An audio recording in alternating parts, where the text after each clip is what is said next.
Today is Wednesday, March 31st, 2021. Coming up on Roland Martin Unfiltered. President Joe Biden releases his $2 trillion infrastructure plan today. We'll chat with HUD Secretary Marcia Fudge about that. Also, Georgia is sued for a third time over voting restrictions, and corporations face calls for boycotts. The New Georgia Project head Nsé Ufot joins us with the details. The murder trial of Derek Chauvin continues with a look at what happened inside Cup Foods the day he killed George Floyd. And 2 ex-Texas sheriff deputies have been indicted in the death of a black man. Plus, what does your digital footprint say about you? Our tech segment will talk with the author of Don't Let Your Digital Footprint Kick You in the Butt. It is time to bring the funk on Roland Martin Unfiltered. Let's go. He's got it. Whatever the miss, he's on it. Whatever it is, he's got the scoop, the fact, the find. And when it breaks, he's right on time and it's rolling. Best believe he's knowing. Putting it down from sports to news to politics. With entertainment just for kicks, he's rolling.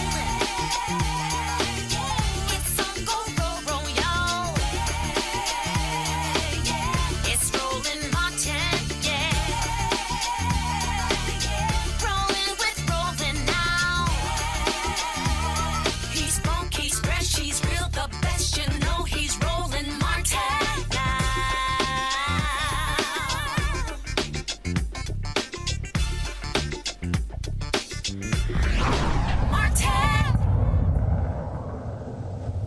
Today, the White House unveiled a massive $2 trillion jobs plan focused on infrastructure and the climate.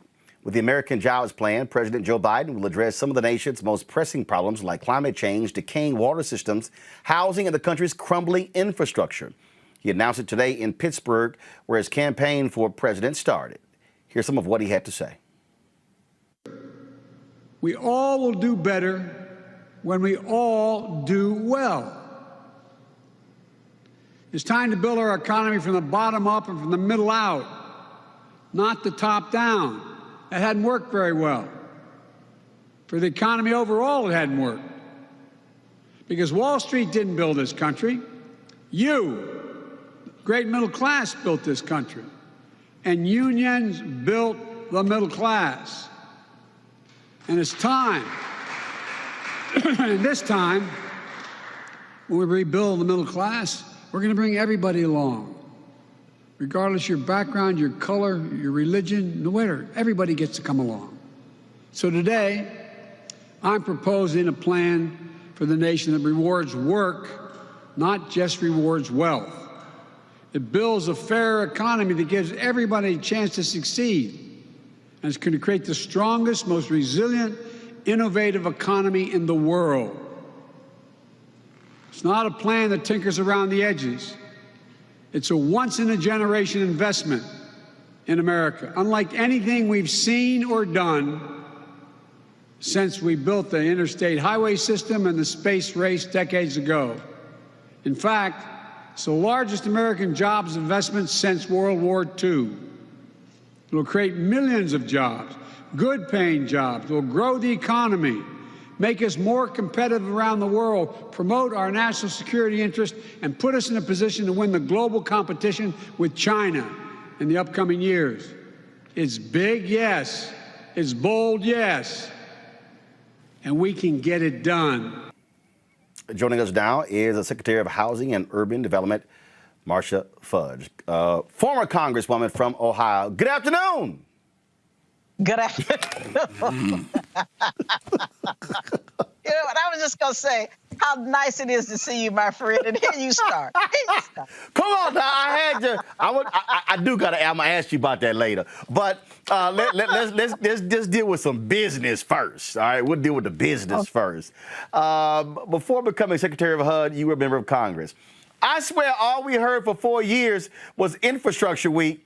Under the previous clueless folks, this is actually truly Infrastructure Week with what President Biden unveiled today about rebuilding America.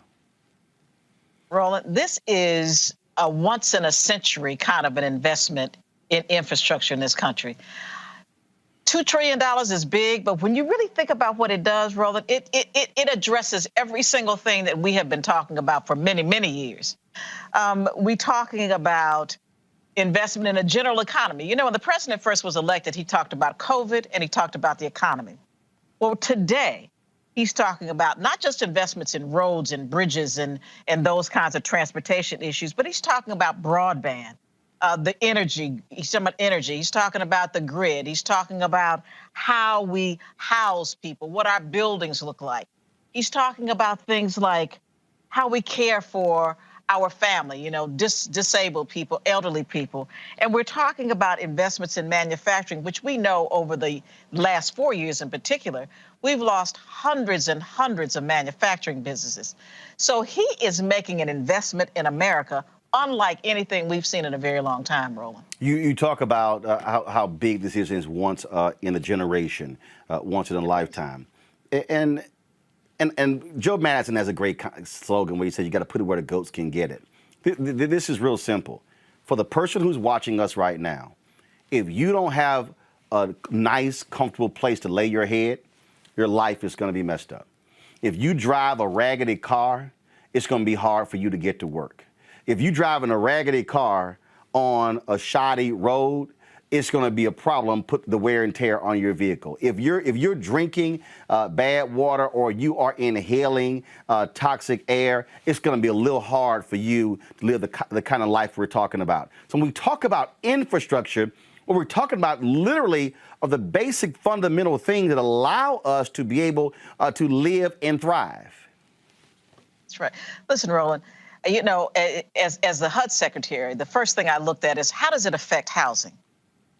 $40 billion just to make sure that we can repair, rehabilitate, stabilize housing for low-income people.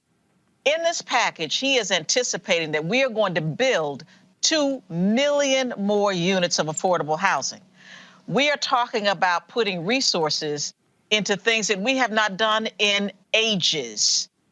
When we talk about expanding housing vouchers, that hasn't been done really since Bill Clinton. Martin, people don't understand what we have gone through, the malaise that we have experienced over the last 20 years. This is something that I can get excited about because we are finally going to say to people who need a job, we're going to provide that transportation route for you to get to those jobs, no matter where you live. We're going to make sure that you live in decent, stable, clean housing. We're going to make sure that you can take care of your parents and your children. It is historic in ways that I can't even count on this show, but it is going to help people who have been on the edge for a very, very long time, Roland. And I just can't tell you how excited I am about it. And for the people, again, I go back to a number of years ago when a bridge collapsed in Minneapolis and a number of Americans died. And when it was over, we saw all of the news stories. Oh, the faulty bridge and how it had been examined and it hadn't been taken care of. We've seen this happen so many other times in this country where things have happened. And then after the fact, there are congressional hearings, there are blue ribbon panels, and folks talk about reports that were ignored. And I've long said, in America, we've got to stop waiting for catastrophes to happen and then fix it. How about if you fix it, repair it before something happens so you don't have a loss of life? Listen, Roland, it's like we used to say that we want Noah to stop talking about the rain and start to build the ark. We have to do the work. And I would say to you that when you couple this with the rescue plan that has already passed Congress, where for almost all poor people, we have cut poverty just about in half. You take a $1,400 check. If you have a child under 6 years of age, you're going to get a $250 check a month for a year. I mean, think about what we are doing. And when you add these two together, almost $4 trillion of investment, it is big. It is something that no one ever thought could be done. But we are on the precipice of just changing people's lives in a way that no one ever thought could be done.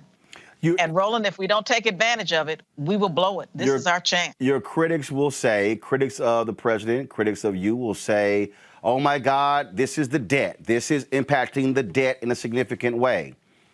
But if you're putting people to work, if you're building projects, if you actually go back to President Franklin Delano Roosevelt and the Tennessee Valley Authority and those efforts, That's literally how the American economy was rebuilt, by rebuilding America's infrastructure.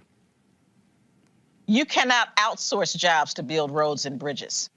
You cannot outsource jobs that build moderate and income housing. You can't outsource these jobs. So we are talking about millions of jobs, millions.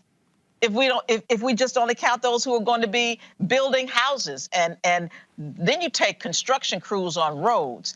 We are talking about millions of jobs, Roland. And this is how we rebuild this country. This is America at its best. This is investing in the people of this country. So I don't know what people will complain about, but I would say this to you, Roland. We some years ago, about 4 years ago, passed a tax bill that helped only the richest people in this country. And they kept saying, if we help them, it'll create jobs. $2 trillion, Roland. And nothing has happened to improve the lives of the people they claimed that it would help. That's what created the debt. We're getting ready to pay for this by saying to those same people, that $2 trillion we gave you, that you shouldn't have gotten, that you haven't spent, we want it back. People may say, oh, that's Congresswoman Marsha Fudge, but you also were a mayor. Talk about bringing that perspective, being a mayor, dealing with these very issues, these issues of housing, and then, of course, a member of Congress, into becoming Secretary of HUD, bringing that experience to bear. One thing about mayors, we are very close to the people. We live in the neighborhoods where our people are. We touch people every day, and we understand the suffering and the need. One of the things that I spent an awful lot of my time on was public housing. The lack of it, the quality of it, how we build public housing in a way that is productive, how we talk about zoning to make sure that we can put people in opportunity areas. We've done, all mayors deal with this, all mayors. And so we understand more than most how to make this work. And so I'm really so happy the fact that finally, Roland, HUD once again is the voice of cities. That has always been our job. But under the last 4 years in particular, we've not done that job. We are now going to be the voice of communities, of cities, of small towns. That is a job of HUD. And I take it very, very seriously. A couple more questions. They didn't tell me how much time we have, so I don't want to take up all of your time. When we talk about being in this position here, I think back to the 8 years of President Barack Obama. And a lot of people forget. You were head of the CBC. You were very clear and tough on the president when it came to his housing plans. I dare say, and this is me speaking, one of the failures of the administration was in the area of housing. Black people lost 53% of all wealth due to the housing foreclosure crisis.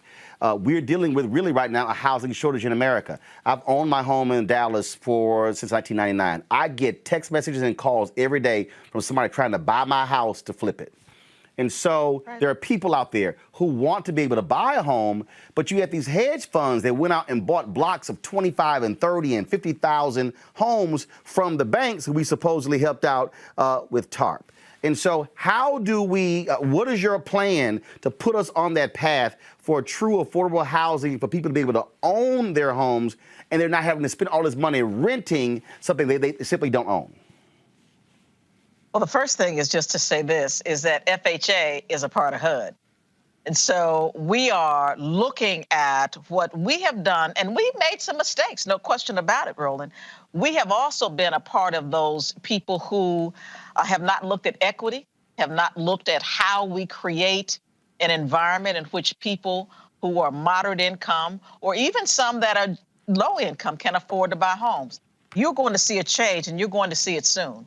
We're going to assist home buyers. We're going to level the playing field because, Roland, you know as well as I do that for people that look like us, most of us start to create any sense of wealth by buying a home. Mm-hmm. We're also going to look at how we assist in educating people about the process because so often, Roland, people who are just trying to get into it don't have any idea where to start. So we're going to assist them with saving, with down payment assistance. We are going to do the things necessary to give folks a chance, just to give them a shot at creating generational wealth. You have my word on it. I'm going to ask you to do one thing also, and I have been, and we talked about this when you were in Congress. The federal government spends $1 billion a year on media advertising. Black-owned media gets $10 million. We want to assist with that, educating people as well, which is critically important that black ad agencies and black-owned media receive those dollars to be able to inform our constituents about these very things. And so I've said it to Susan Rice in the White House. I've said it to Cedric Richmond. I've said it to Senator Chuck Schumer. I'm still waiting to interview Speaker Nancy Pelosi, but that's another story. But I'm going to say it to her as well. But this is important because if we're trying to reach black folks, we need to talk to black-owned media. And that's why I'm thankful that you came on and didn't give us the runaround and say, yeah, absolutely, we want to come on to share this kind of information with our audience. Roland, this is my very first interview since the announcement, and I wanted to do it with you because I think it is important to send a message to people that I understand how our communities are helped. That is why I'm on your show right now. And you have my word that I'm going to do all I can to ensure that people who are sending the message know the people that we want to get the message to. And just so y'all know, last time she was on, she hit me. She's like, Roland, she said, all the calls I got from folk in Ohio who saw me on your show. I got to ask you this here because, Lord, you set the internet ablaze with this.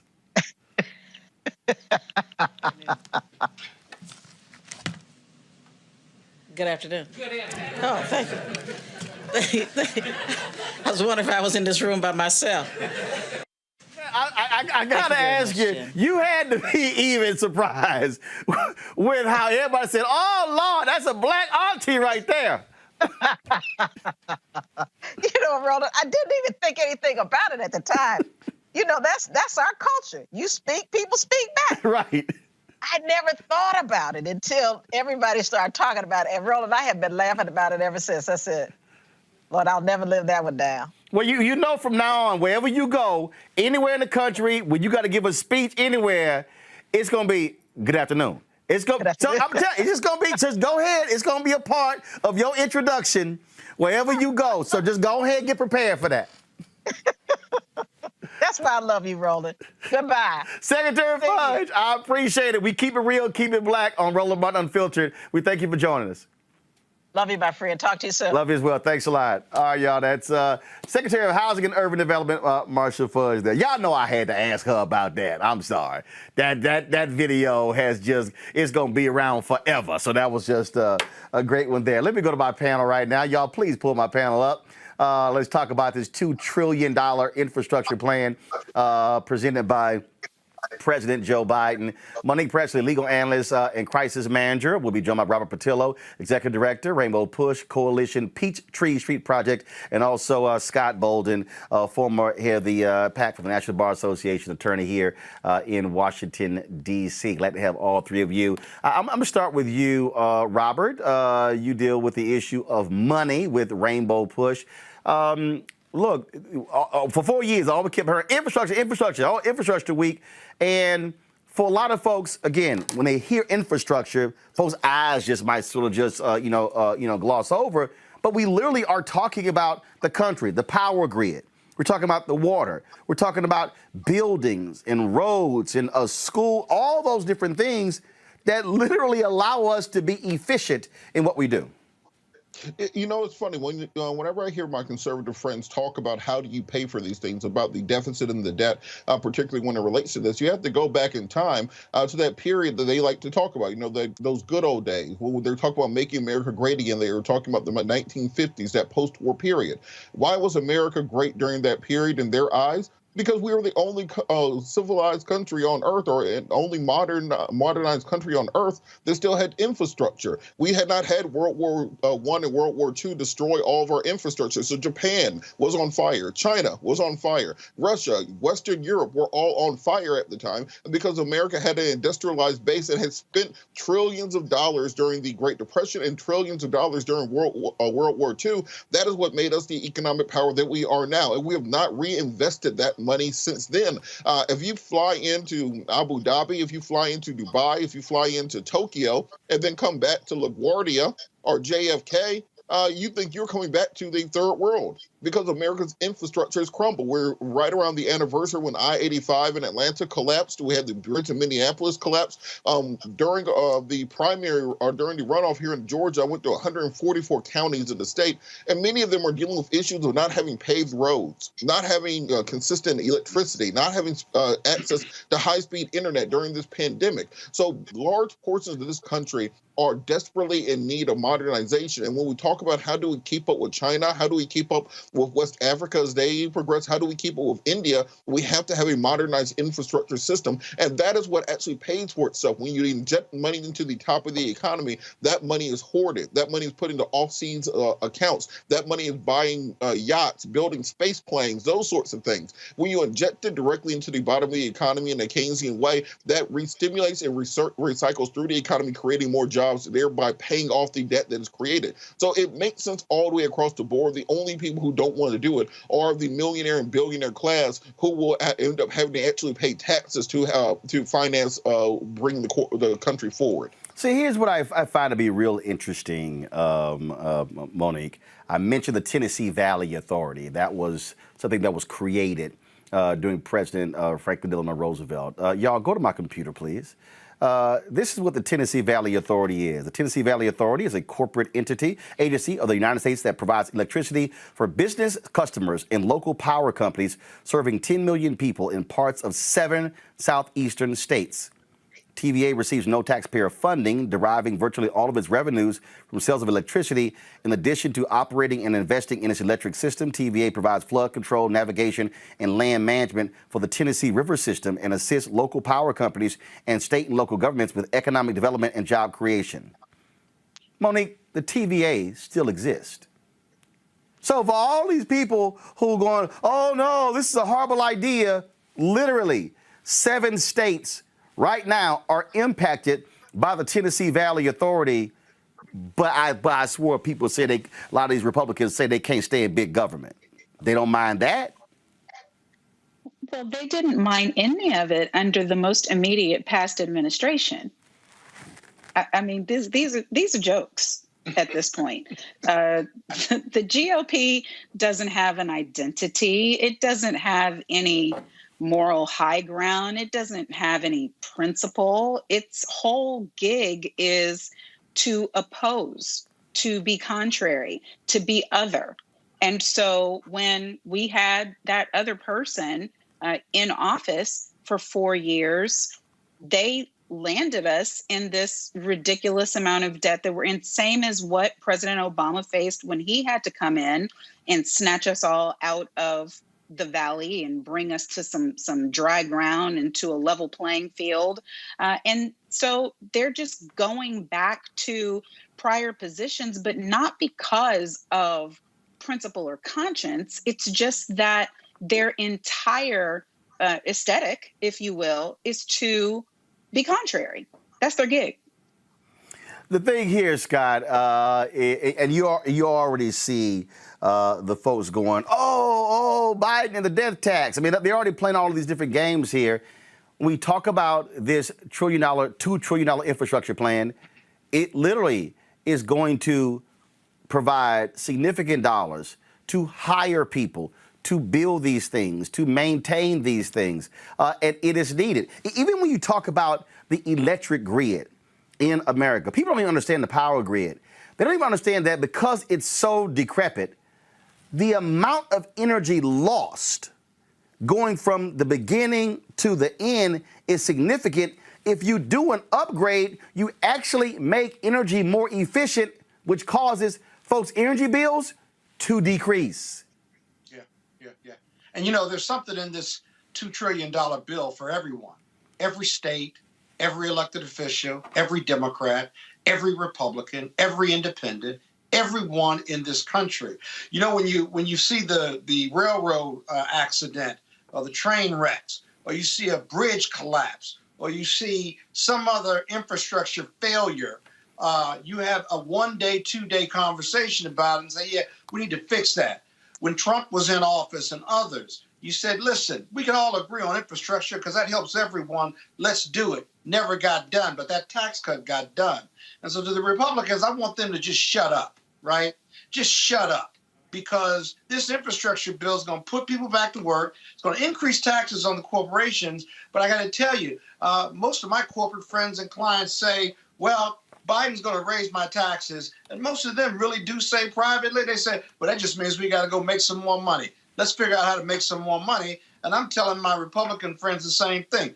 Figure out how to pay the taxes, figure out how to pay more money, and we're going to have the #1 infrastructure within 10 years because we've got $2 trillion to put behind it, and we will be far ahead of every other country. It's necessary. It needs to get done. But Robert, here's what's crazy, and again, it's akin to what Republicans have done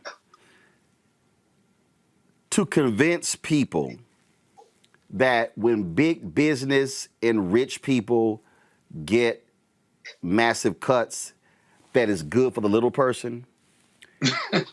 It really is akin to fans who get mad when a football player holds out for more money, and they don't say a damn thing about the owner being a billionaire.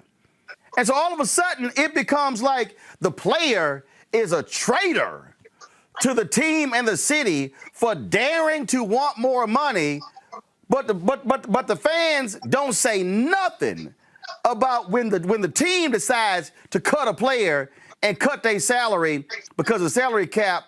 Oh, that's business. I mean, that's really what, in many ways, Republicans have done. Convince people like, oh yeah, oh no. So that $2 trillion tax cut they got, the companies, Robert, said, oh hell no. Trump was running around, the companies, they're gonna reinvest this money. The companies were like, no, we not. We gonna do stock buyback. No, we not. We're gonna split that, Roland. We're gonna give a dividend. Look, Ro, we also have to remember many of those billionaires, their wealth is built off of government programs, not just tax cuts, but actual government contracts. Hold on. Stop right there. Hold on. Please, just put this, hold on. I want you to repeat that for all of these Indian-ass folk who are mad at me when I had the brother on talking about self-sufficiency, when I kept saying, you still have government involved in self-sufficiency. So just, I want you to slow it down. So for all of y'all self-sufficient lovers, and I believe in self-sufficiency, but also I ain't stuck on stupid and realizing that the people who y'all credit for being self-sufficient make their money directly from government. So go ahead and just slow that down a bit. Many billionaires, their wealth is built directly off of government contracting. I'll give you one quick nerdy story. Elon Musk took the money he got when he cashed out on PayPal, and he wanted to send an old Russian rocket to Mars with a little greenhouse with some mice in it. That's how SpaceX got started. The Russians wouldn't sell him a rocket, so he decided to build his own company. The company was going nowhere until he got $3 billion from NASA in a contract. After they were able to finally launch a Falcon 1, this is how he developed the Falcon 9 rocket with that money from NASA. Also, what funded the funding for the Super Heavy rocket was another military contract for the United States Air Force to put satellites into geosynchronous orbits. That is what's paying for the development of the starships. This is why Elon can blow up a spaceship every 2 or 3 weeks, because that's your taxpayer money that paid for that and to invest into the company. No, hold up. We ain't done with Elon. The same Elon who promised to build solar panels in Buffalo, New York, and got billions in tax breaks from the state of New York did not get the jobs. The same one that got billions for the making of the batteries in Las Vegas and California for the Tesla car. His whole wealth, I think he's the second or the third richest in America. His entire wealth is built on the government. And you can also add in he owns the Boring Company, which is supposed to be building tunnels between various cities on the East Coast and also between LA and I think Las Vegas. He's got billions of dollars in contracts for that. It was because of Obama's energy mandates in the late 2010s which created the demand and the research into electric cars that built Tesla. We could have had electric cars in the late 90s with similar range and similar abilities. It was only because of the policies put in place by President Obama that you had the actual investments to that can launch something along the lines of Tesla. So if you look at Tesla, if you look at the Boring Company, if you look at SpaceX, if you look at Starlink, all these things come from government dollars. Even Neuralink, which Elon Musk founded, it has research and development grants from the federal government. So don't think that somehow these people are just rocket scientists and super geniuses. They're great lobbyists, and when they get your tax dollars for free in order to have contracts with the government, that's what springboards you to becoming a billionaire from becoming a millionaire. If you look at what happens at many of these big white universities and institutions, you can give that exact same money to FAMU or to Clark Atlanta or to A&T, and you would have similar results. But what lines their bottom lines are those government contracts. So this is why it's foolhardy not to be fighting for those contracts. See, Monique, here's the thing that again, if Elizabeth Warren did this, and in fact, she gave a speech. I forgot. I didn't know what the event was. It was at the Mayflower Hotel here in Washington, D.C. in 2015. And she gave this speech talking about y'all didn't do this on your own. And she was killing it. And I sat there and I said, that woman needs to run for president this year. I still believe she made a mistake not running in 2016 and wait until 2020. That's a whole nother story. But what she was laying out, she was talking about how all these folk, how they made their money, but they also did it because of government. I was a City Hall reporter for the Fort Worth Star-Telegram. Bruton Smith, NASCAR racetrack owner, comes to North Texas. And he's talking about bringing a NASCAR track to North Texas. So Dallas put a bid in, Arlington put a bid in, Fort Worth put a bid in, and Fort Worth won the bid. But here's what was interesting. In order to secure him building it, he said, I'm going to need the state of Texas and the city of Fort Worth to build entry points to the track, build an off-ramp, build roads leading to it. I think Fort Worth put up something like $65, $70 million. I forgot how much the state put up. But the bottom line is this here. For all the talk of Bruton Smith self-sustained building a track, he could not build it without government.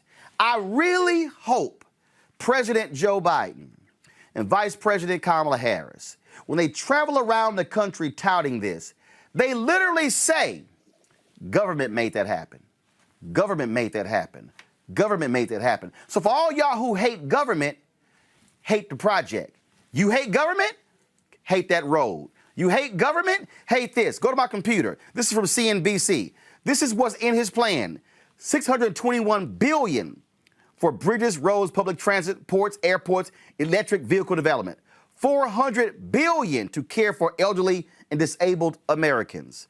$300 billion to improve drinking water infrastructure, expanding broadband, upgrading electric grids.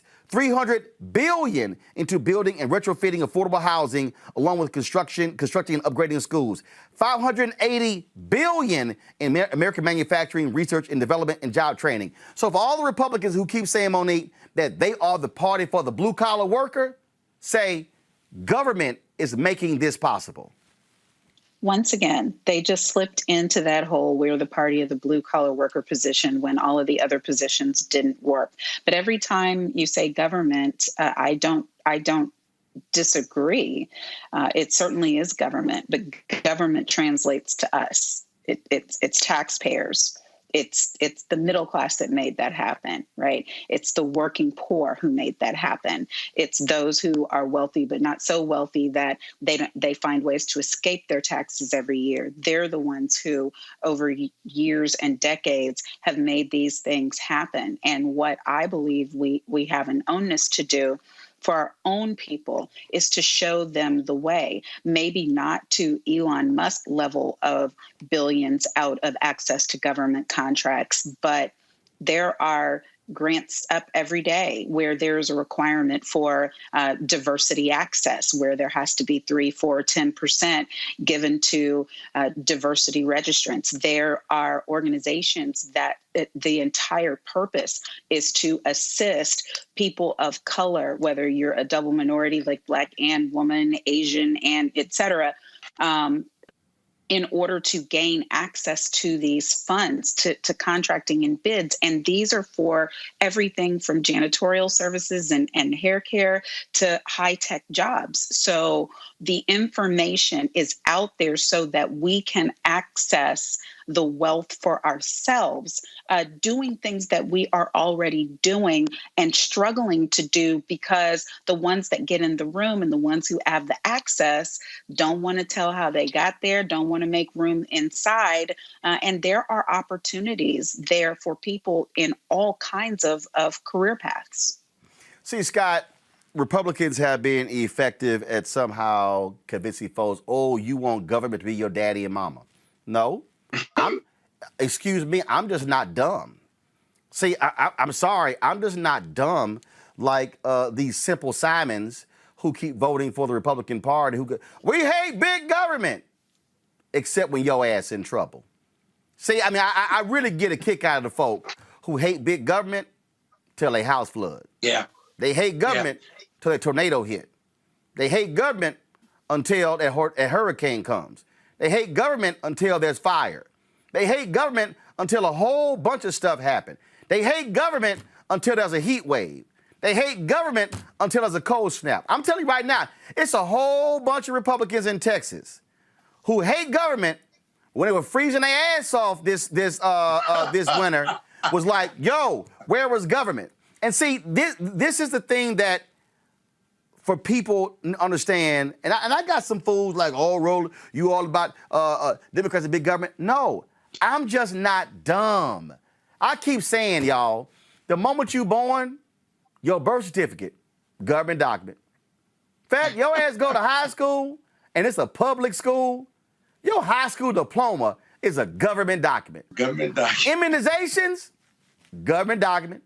Go to a public college. They don't want that. Go to a public college. Government document.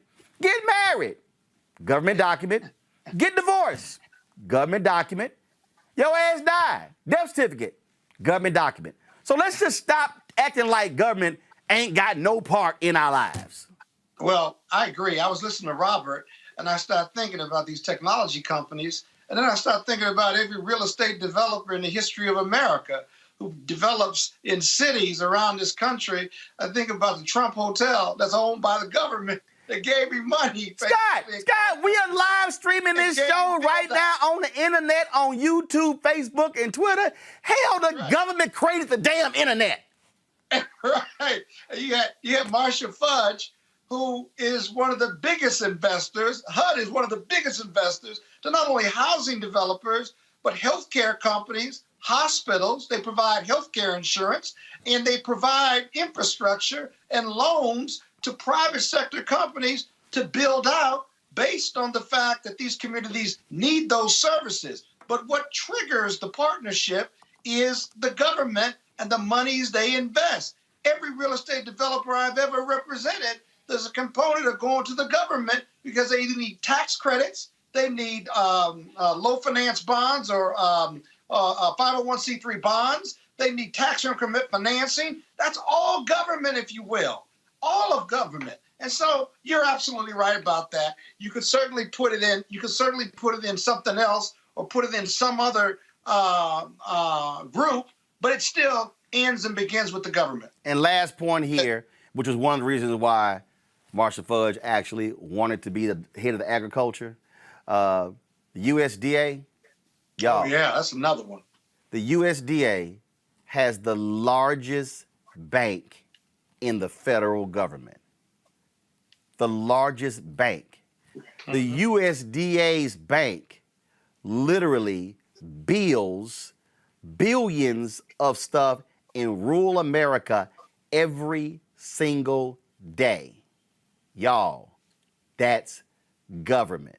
So I'm just saying, if y'all running around talking about, oh, this $2 trillion plan is just too much, this is real simple. Who else is going to rebuild the roads? Who else is going to rebuild the bridges? And don't fall for that public-private partnership. That's nonsense, because here's the deal. It's your tax dollars, and we got to stop having these deals where, oh, let's rebuild roads but turn them into tollways, forcing you to pay money to drive on roads your ass built. Robert, go ahead, final comment. I'll go to my next story. The last thing I'll say is just the hypocrisy is real. If you think about the fact that they want small government out of your business, except for if you're voting, in which case they want you to have a state-issued voter ID, even to vote from home. They want small government and no government interference. They want to take control away from local counties and put it into the hands of Republican state legislature to control how you actually vote. They want to take control away from local judges and give that to Republican legislatures to control how late polls can be open. So when they talk about small government, it's only small when it needs to do something for you. When it's doing something for them, they want it to be as big as possible. And they also, in Georgia and Alabama and other places, passed laws preventing cities from getting rid of Confederate statues, but they say they like small government and not Big Brother. Y'all, don't get pimped, don't get played, don't fall for the okie doke, don't get bamboozled. That's why on this show, we expose the lies, we speak the truth, and we fact check stuff. And if you come on here and lie, and I know some black conservatives out there, they all upset. They like, Roland always dogging black conservatives. Well, if you come on here lying, yeah, it's going to get called out. Go into a break. When we come back, we're going to talk about voter suppression in Georgia. Coca-Cola, all of a sudden, new statement. Delta, all of a sudden, new statement. What's happening in corporate America? And guess what? Black. Why you're not switching the camera? I need y'all to wake up in the control room. Thank you very much. Black corporate executives? Where are they? All of a sudden, they are speaking up. Where was all of this before the bill was signed into law? That's next on Roland Martin Unfiltered. I believe that it's movement time again. In America today, the economy is not working for working people. The poor and the needy are being abused. You are the victims of power, and this is the abuse of economic power. I'm 23 years old. I work 3 jobs. Work 7 days a week. No days off. They're paying people pennies on the dollar compared to what they profit, and it is time for this to end. Essential workers have been showing up to work, feeding us, caring for us, delivering goods to us throughout this entire pandemic, and they've been doing it on a measly $7.25 minimum wage. The highest check I ever got was nearly $291. I can't take it no more. You know, the fight for 15 is a lot more than about $15 an hour. This is about a fight for your dignity. We have got to recognize that working people deserve livable wages. And it's long past time for this nation to go to 15 so that moms and dads don't have to choose between asthma inhalers and rent. I'm halfway homeless. The main reason that people end up in their cars is because income does not match housing cost. If I could just only work one job, I could have more time with them. It is time for the owners of Walmart, McDonald's, Dollar General, and other large corporations to get off welfare and pay their workers a living wage. And if you really want to tackle racial equity, you have to raise the minimum wage. We're not just fighting for our families, we're fighting for yours too. We need this. I'm going to fight for it until we get it. I'm not going to give up. We just need all workers to stand up as one nation and just fight together. Families are relying on these salaries, and they must be paid at a minimum $15 an hour. $15 a minimum anyone should be making to be able to stay out of poverty. I can't take it no more. I'm doing this for not only me, but for everybody. We need 15 right now.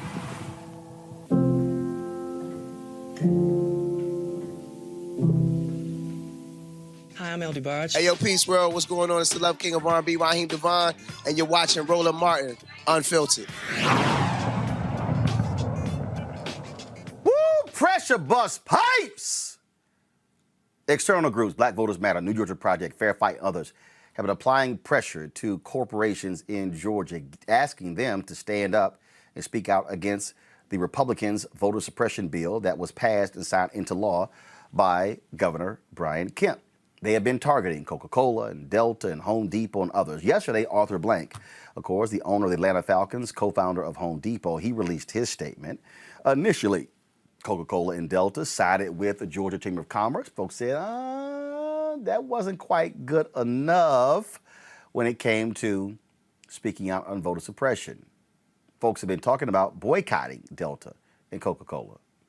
Delta released an internal statement essentially praising the bill, saying some stuff was changed. Woo, let's just say it got a little heated on social media. And the Delta CEO came out with a new statement. I'll read that in a second. But here is the statement dropped today by the CEO of Coca-Cola. Yeah, I completely agree. I mean, let me be crystal clear and unequivocal. This legislation is unacceptable. It is a step backwards, and it does not promote principles we have stood for in Georgia around broad access to voting, around voter convenience, about ensuring election integrity. And this is frankly just a step backwards. We've spent many decades promoting within Georgia a better society and a better environment for business, and this is a step backwards. And we're very clear on that, and our position remains the same. This legislation is wrong and needs to be remedied, and we will continue to advocate for it, both in private and now even more clearly in public. Folks, that so you're was clear now, James. But that was the CEO of Coca-Cola speaking on CNBC. This was after a group of black executives, corporate leaders, the Black Economic Alliance, released their statement, also calling for these corporations to change these corporations to do more to fight voter suppression. Here is the statement released by the CEO of Delta. Pull it up, please. This just 2 weeks ago, we honored civil rights icon Ambassador Andrew Young by naming a building on our campus in his honor and establishing a permanent exhibit to his lifelong work in the lobby. The building was chosen because it is the first place most new Delta employees visit when they come to work for us, and we wanted them to see on their first day just how closely our mission of connecting the world intertwines with the work of heroes like Ambassador Young, a former Delta board member whose steady hand helped save our airline in the dark years following 9/11. For all the pride we take in the achievements of Ambassador Young and other civil rights heroes, many of them from our hometown of Atlanta, we know that much work remains to be done to truly establish a just and equitable society. Last week, the Georgia legislature passed a sweeping voting reform act that could make it harder for many Georgians, particularly those in our black and brown communities, to exercise their right to vote. Since the bill's inception, Delta joined other major Atlanta corporations to work closely with elected officials from both parties to try and remove some of the most egregious measures from the bill. We had some success in eliminating the most suppressive tactics that some had proposed. However, I need to make it crystal clear that the final bill is unacceptable and does not match Delta's values. The right to vote is sacred. It is fundamental to our democracy, and those rights not only need to be protected, but easily facilitated in a safe and secure manner. In this room by myself. After having time to now fully understand all that is in the bill, coupled with discussions with leaders and employees in the black community, it is evident that the bill includes provisions that will make it harder for many underrepresented voters, particularly black voters, to exercise their constitutional right to elect their representatives. That is wrong. The entire rationale for this bill was based on a lie that there was widespread voter fraud in Georgia in the 2020 elections. This is simply not true. Unfortunately, that excuse is being used in states across the nation that are attempting to pass similar legislation to restrict voting rights. So there's much more work ahead and many more opportunities to have an impact. I want the entire Delta family to know that we stand together in our commitment to protect and facilitate your precious right to vote. That's why we invested heavily in our Get Out the Vote efforts last year, and we can all be proud of Delta's contribution to the historic voter turnout in 2020. In the weeks and months ahead, we'll be working with leaders across the political spectrum in states nationwide in this effort. We're also closely monitoring legislation in Congress named after the late Atlanta civil rights hero and Delta friend John Lewis that will expand voting rights nationwide and working with representatives and senators to represent our communities. I know this result in Georgia has caused frustration, anger, and pain for many members of our Delta family. I commit to you that as we move forward, Delta will continue to do everything in our power to hear and protect your voice and your rights, both in Georgia and nationwide. Thank you for all you do for your communities, your loved ones, and for our Delta family every single day. That is, of course, the CEO, Ed Bastian, of Delta. Joining us right now is Francis Johnson, the board chair for the New Georgia Project. Francis, glad to have you. So, Francis, glad to be with you. Let me just be clear here. I appreciate that statement from the Delta CEO. I appreciate the words for the Coca-Cola CEO. I appreciate Black executives, Ken Chenault and the others, for signing that letter. I saw the Executive Leadership Council release their own statement. But let's be real clear, Francis.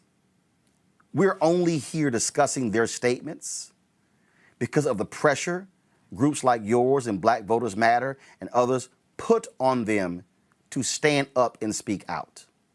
The reality is this: had that statement been released when the House and the Senate was considering the bill, had that statement from Coca-Cola been released before the governor signed it into law, we may not be talking about this after the fact, which is why we need companies and Black executives to show up in the middle of the fight and not after the fight is over.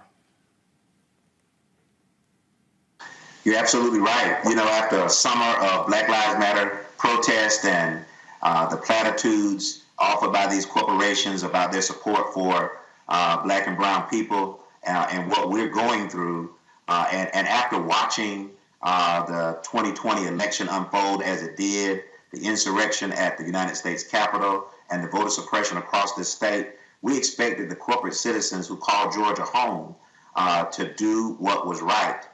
And instead, they were mealy-mouthed. They were trying to hedge bets. And ultimately, they were on the wrong side of this. And you're right. It has been nothing but the pressure from consumers, Black consumers and others around the country and around the world, that has told Delta, you have to do better. Consider the impact of Delta on the state of Georgia. 33,000 employees, just Delta. $62 billion in economic impact. 53 billion of that is attributable to Delta. If they had spoken up earlier, we may not be facing the greatest retrogression voter suppression act since Jim Crow. This is Jim Crow's Resurrection Act, and Delta has itself to blame. And again, I need people to understand. I'm not saying we don't appreciate it, but the point is, we saw this coming. I mean, for the last 3 months, I have been on this show saying, y'all, here it comes. Y'all, Ossoff, Warnock won, Biden and Harris won. Oh, I said, y'all, they gonna change the laws. It's coming. Election night, Republicans like, oh, hell no. We changing this. And so for all these folks, they act like all of a sudden, you shocked? Absolutely. Absolutely. You know, when you just go one step deeper in analysis and you're spot on and you called it just like you're supposed to. You called the spade a spade. But you consider Delta's previous action on RFRA, for example. They came out and stood with civil rights folks to oppose legislation that would target the LGBTQ community. And the state of Georgia slapped a reinstatement of the 4% gas tax on them, which cost them $60 million for their statement. Georgia's gas tax is second highest in the nation behind Illinois. Of course, that's home to the second largest airport, second busiest airport in the nation behind Hartsfield. So let's not mince words. This is about money. And at some point, somebody at Delta made the calculated decision that the risk of offending the Republicans who controlled this was far greater than the blowback they would get from black and brown people and people of goodwill who would see this as cowardice. But they misjudged, and they have hell to pay for it. They're late. We appreciate it. Now what they need to do is turn their influence and take their seats at the table to make sure the Senate moves past the filibuster if it has to enact the John Lewis Voting Rights and Advancement Act. But not only that, to call upon the state of Georgia to do something about this terrible legacy that it has given itself in the modern era as the state that resurrected Jim Crow. And this is here's a perfect example. This is a tweet that Cliff Albright, co-founder of Black Voters Matter, sent out today. Come on, computer, please. This is why Black Voters Matter in organized Texas were at the AT&T building in Dallas on Monday. AT&T isn't just silent on voter suppression. AT&T is complicit on voter suppression. And this is what he was referring to. This tweet by Antonio Arellano. AT&T has donated $574,500 to Abbott Patrick, Governor Greg Abbott, and Lieutenant Governor Dan Patrick, and the sponsors of Texas voter suppression bills since 2018.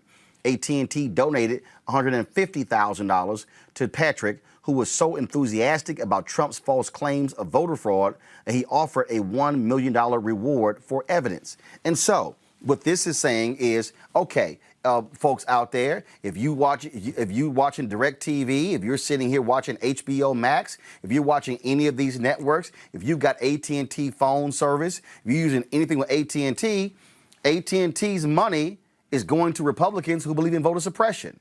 What you and Black Voters Matter and others are saying is, tell the likes AT&T and other companies, withhold your dollars and say, if y'all seek to pass voter suppression bills, you are not going to get any support from AT&T. We are going to oppose it, and we're going to fund the people running against you.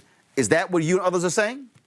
Oh, that's exactly what we're saying. Not only is our vote our voice, but the money that we spend and where we decide to spend it is also a part of that voice as well. And honestly, what we needed to do was have listened to the folks who turned this election in the first place. It was young voters, it was new voters, the voters of our future who were saying to these companies, put your money where your mouth is, long before the election and this General Assembly session. And so not only does Coke have to deal with this, you got other companies like Aflac and Home Depot, and the list goes on and on of companies that are going to have to address their corporate cowardice.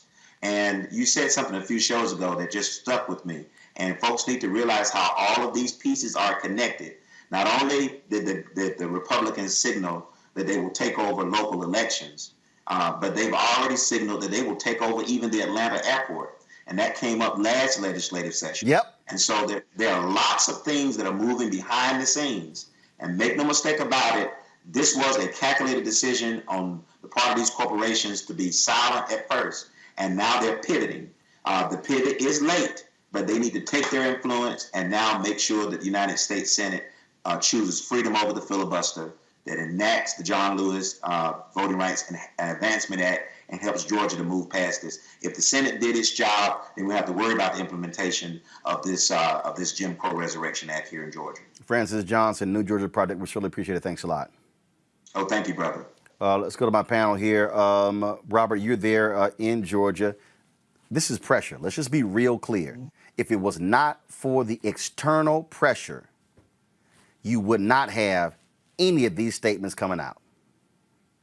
You're 100% correct. And actually, myself and Francis Johnson and Reverend Jackson and C.K. Hoffler and State Representative D. Dawkins Hagler had a press conference earlier today demanding that our corporate, the people who did the performative justice last year, the people who had the signs and the billboards saying we stand with you, that racism is wrong, that you put your money where your mouth is and really pressure the legislature. We saw when Arizona would not pass a King holiday, they moved the Super Bowl. When North Carolina passed a transgender bathroom bill, they moved the All-Star game out of that state. If you shut down movie production in this state, and the people who can do that are the actors who are in those movies, I think more movies have been made in Georgia in the last 2 years than anywhere else in the country. If you shut down that production, I guarantee they'll have this law off the books by Friday. If opening night the Braves don't take the field because the black players refuse to play, I guarantee they'll get this issue fixed. You have to understand that the finances are what run things in this state and in all states. And as much as those Republicans may love racism and segregation, the one thing they enjoy more than that is money. And the people who control that are going to be the corporations, going to be the movie studios, going to be the record labels, and so on and so forth. So you shut those things down and quick, fast, in a hurry, we'll get rid of these Jim Crow laws. Monique, this is a lesson that people need to understand. Inside needs outside, outside needs inside. There were people on the inside of Delta and Coca-Cola and these other companies who were saying, let's say something, let's speak up. The companies, they hedging, and we saw these very lukewarm statements. But then when that outside pressure kept getting heated up, and then you start seeing hashtag boycott Delta, boycott Coca-Cola, and then you saw that thing building and building and building, then some folks were, we might want to go ahead and say something that's a little bit more forceful. That's really, I talked to people who were involved in the negotiations, in the discussions with the Delta CEO and the Coca-Cola CEO. And that's exactly what happened. They were not listening initially, but then they started listening in the last 48 hours. Right, and they already have the crisis manager on deck. You know, because that statement that you read, that was written by a crisis manager. That wasn't written by any random executive. That wasn't written by the blanket PR department. They had people standing by basically saying, okay, let's shoot craps for a minute and see how far on the outskirts, on the edges of this situation we can stay. Let's put our toe in the water. And then here comes Black Lives Matter, and here comes all of the other organizations that do what they do so well, and put them in the position where they had to do the in case of emergency break glass. And I'm sure it was already drafted because it was very specific and it was written very well, and it said everything that they should have said the first time. So we have the power. I'm going to keep saying it this year until the people way, way, way in the back hear me. We have the power. I agree with Robert. Yes, the film studios. Yes, the record labels. Yes, yes, yes. But it's we. It's the we that don't own the studios, but that buy the music. The we that don't own, but go to the movie, that stream the services. It's our collective power that when it is utilized properly makes for change. The ballot box is obviously one place where we make that change, but we can wield power all across the stratum, and I'm glad to see that that's what's happening. Scott? Well, got it. Monique. Robert, got it. Roland, got it. Now what, right? Because these statements and these change of hearts are really interesting, as you say, appreciated, right? But how far are they willing to go? The consumerism of Black people in this country is tremendous. We spend more than we save, right, on many of those companies. So what is the Democratic Party or those companies willing to do, given how much we invest in them, whether it's politics or whether it's economics or business, you name it, right? That power we have, we've got to continue to move forward with it. Is Arthur Blank, who owns the Atlanta Braves, willing to move the team? Atlanta Falcons. Atlanta Falcons.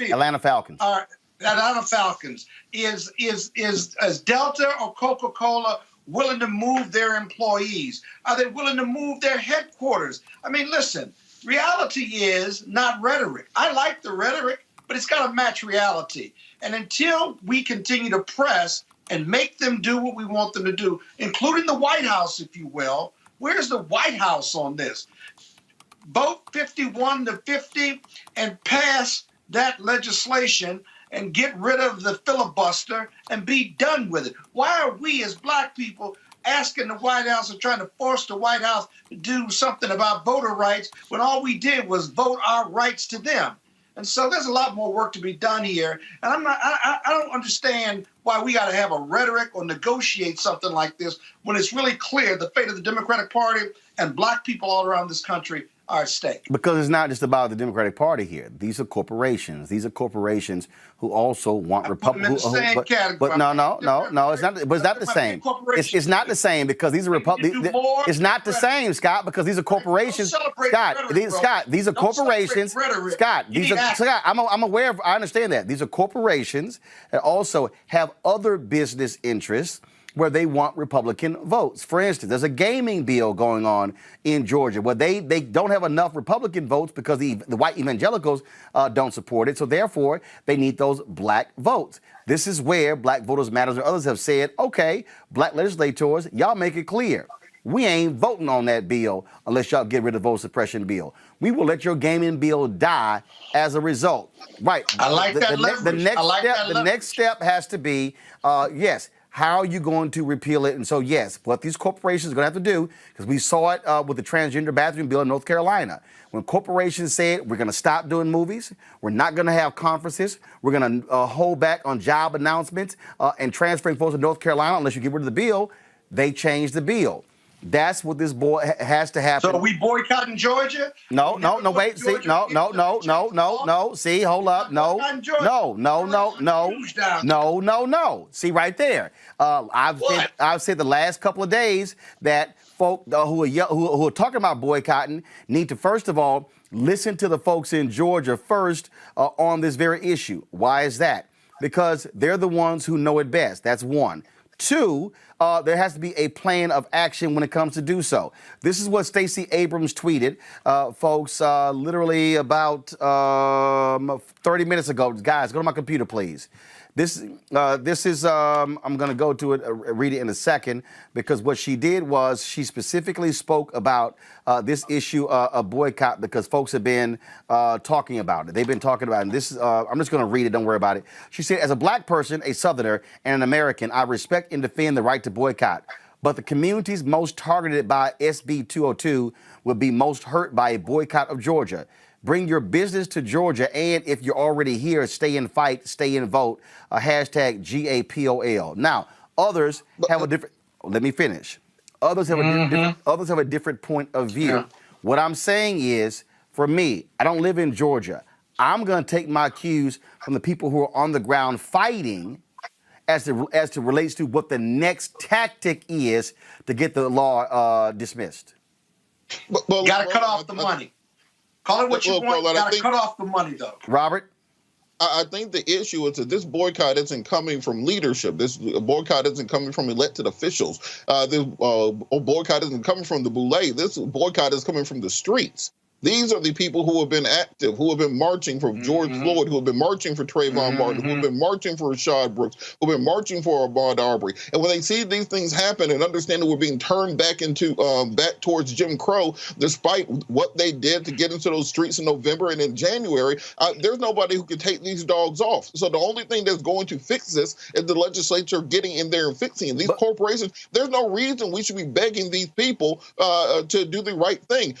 How much sugar water can Coca-Cola sell if black folks ain't drinking it? How many hammers can people sell if black folks ain't hammering? But here's where I will disagree. Well, I would disagree on the where I disagree there and I certainly understand your sentiment. The people who are saying we need to boycott, but the point that I continue to make, Monique, is if anybody has taken the time to study boycotts, it's easy to call for one. It's harder to plan for one. And what I'm saying, and I'm not against a boycott, what I am against are folks saying, boycott, no plan. Boycott, no mobilization. Boycott. That's the problem. And so if you're going to boycott, you literally have to plan it as opposed to just sort of hope it happens. I'm going to use a Colin Kaepernick example. When Colin Kaepernick was not re-signed, folks were like, we're going to boycott the NFL. I was talking to people in other groups saying, I'm just curious, y'all, who's organizing this boycott?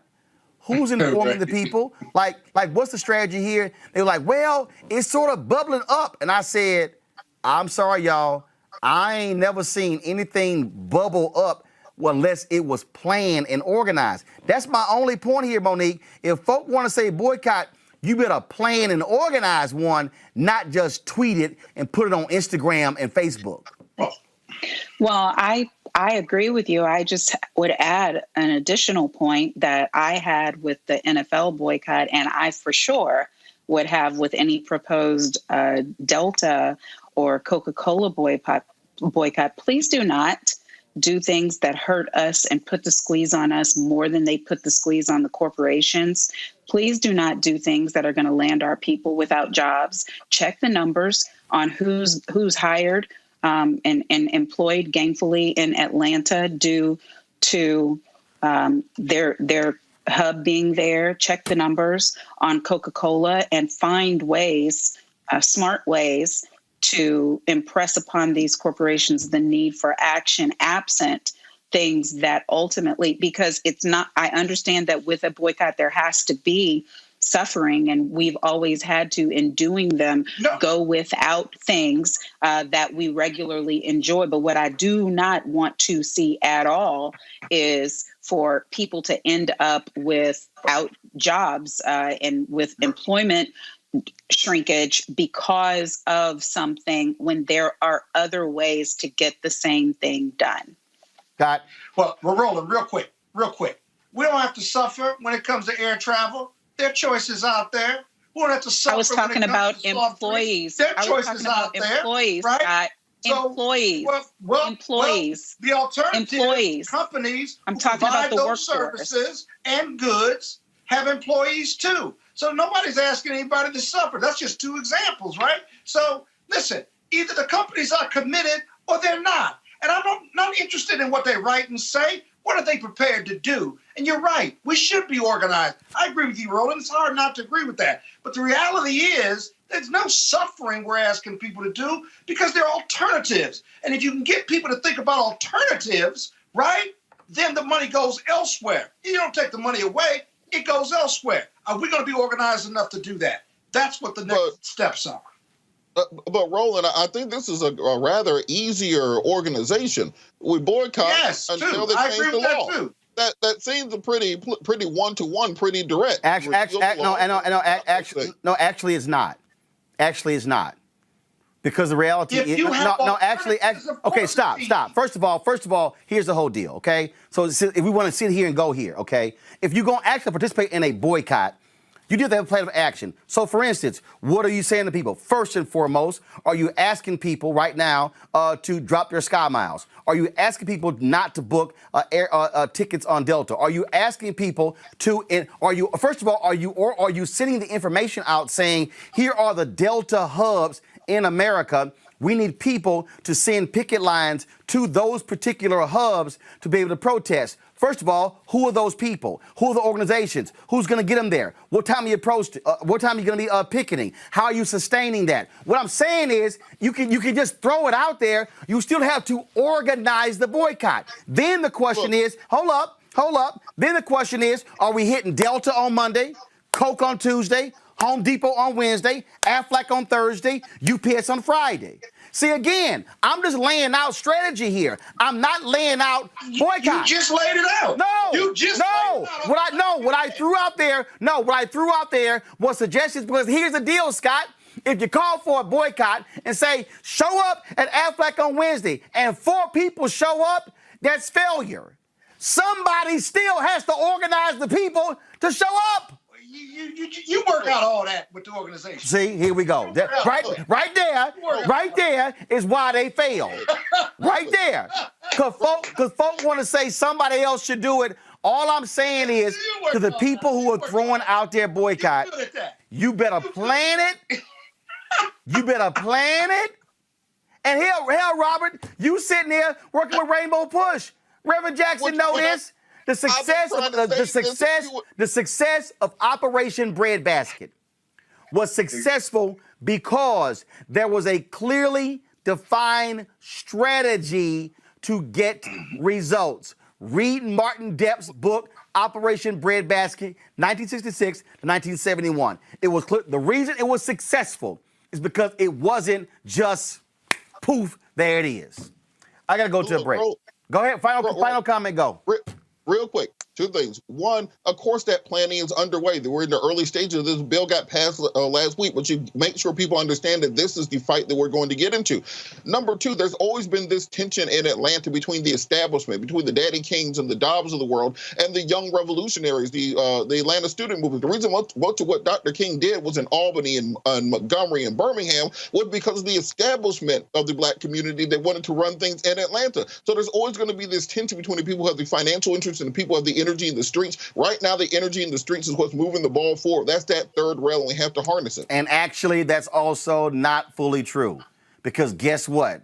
What has actually been moving the ball is that Fair Fight, New Georgia Project, Black Voters Matters, and others, it has still been planning. It just ain't happening just because.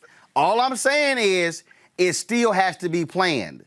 And I've been talking to these different people, and you know what leaders have been saying? Leaders who are there on the streets, leaders who have been on the ground, they're saying, we're not going to do stuff ad hoc. We're actually going to do things very methodical way, because they're saying is, when you get to boycott, again, using the model of Operation Breadbasket, which Reverend Jackson knows very well, boycott was the last step.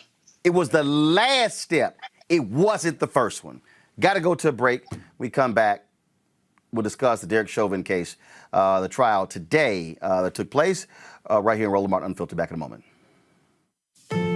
America is starting to breathe again. A decent man as president. A plan to protect us. It feels almost normal. But it's not. Republicans still will not admit that President Biden was legally elected, which means they don't believe in democracy. They believe an election is only legitimate if they win. That's not democracy. Their plan?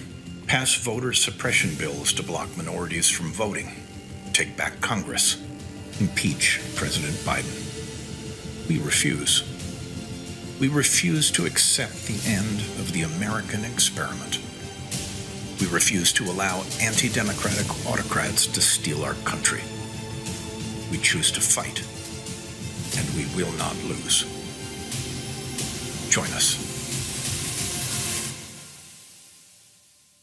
Hi, I'm Teresa Griffin. Hi, my name is LaToya Luckett, and you're watching Roland Martin Unfiltered. Witness testimony and surveillance video was shown today in the Derek Chauvin murder trial in Minneapolis. Of course, it provided the first look at George Floyd's actions inside Cup Foods before his death. It was from inside the store. Shows Floyd casually walking into Cup Foods, roll it please, and talking with customers and employees. We also heard from the store clerk and others who witnessed the murder. Guys, y'all can roll the video. We're going to talk over it. Monique, I want to start with you. You've been following the trial. Just your assessment of what happened today. The evidence was devastating. The witness testimony was certainly painful to listen to. I've been in trials of my own where I found myself praying for my witnesses, that we all would end up making it through, and that nobody would collapse on the stand, and that I would keep it together and do my job at the table. And I found myself doing that today, even though I'm not there, not in the trial. Even one of the tweets that I tweeted today was "Help him, Holy Ghost," because when we saw the prosecution's witnesses time after time be racked with guilt and then ultimately just collapse in tears watching the evidence be put before the jury, I can only imagine what the jury's reaction is to these things. But the other thing that I would say is that the prosecution is doing an almost seamless job on presentation of evidence and witnesses and strategy.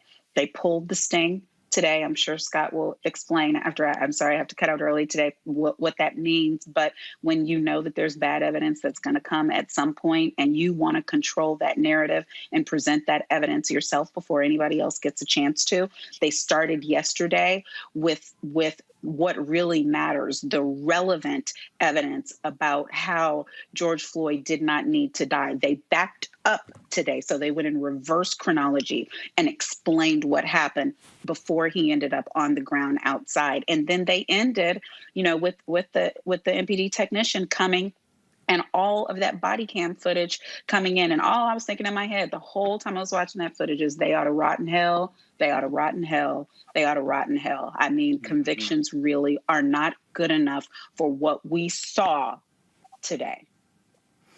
Scott, your assessment.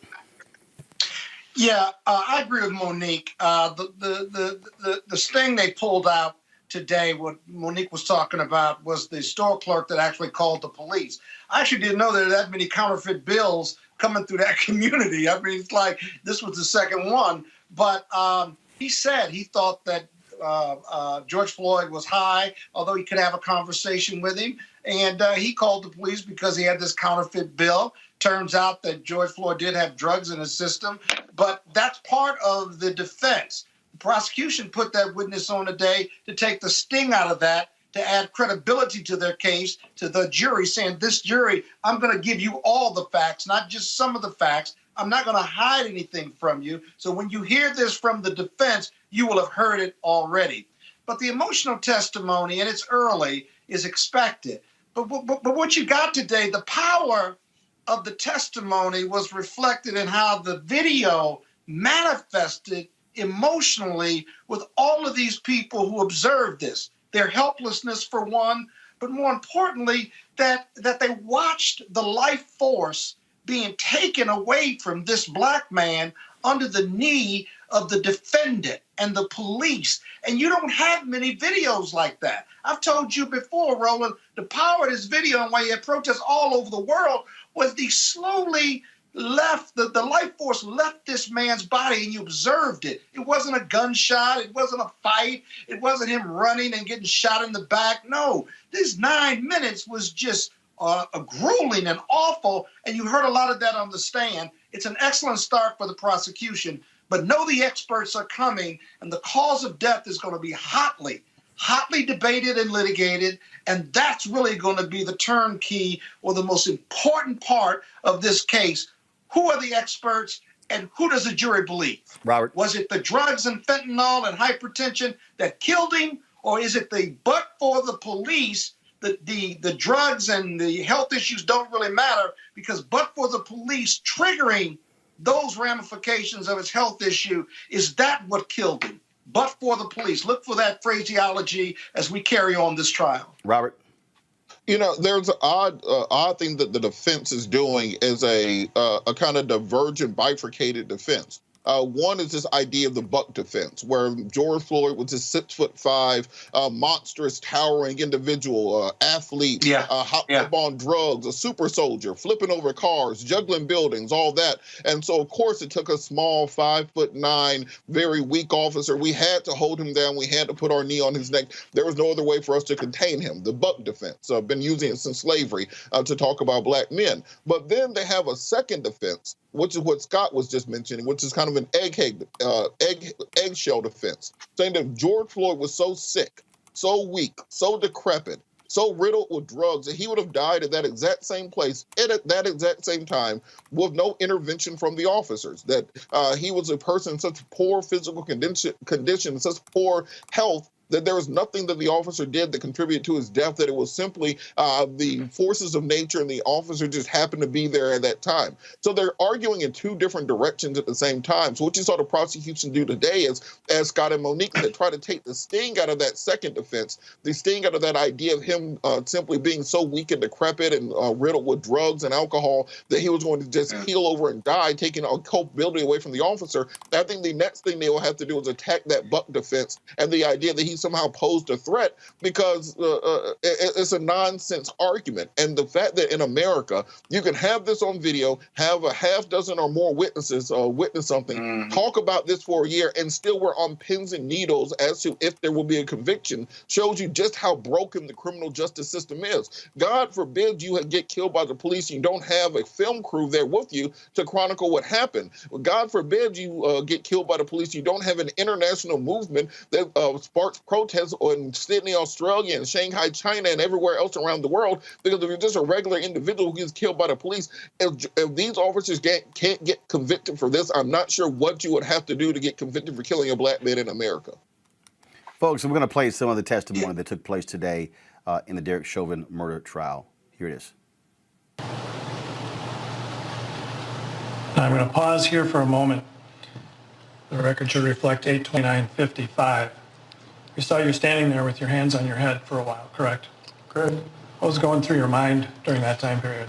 Disbelief and guilt. Okay. Why guilt? If I would have just not taken the bill, this could have been avoided. We also saw another individual get pushed by an officer, correct? Correct. And what did you do after that happened? I was just trying to calm him down, tell him to stand back. Okay, so that takes us to the end of Exhibit 33. You were going back into the store. Correct. And so then did you just continue to work your shift? Correct. And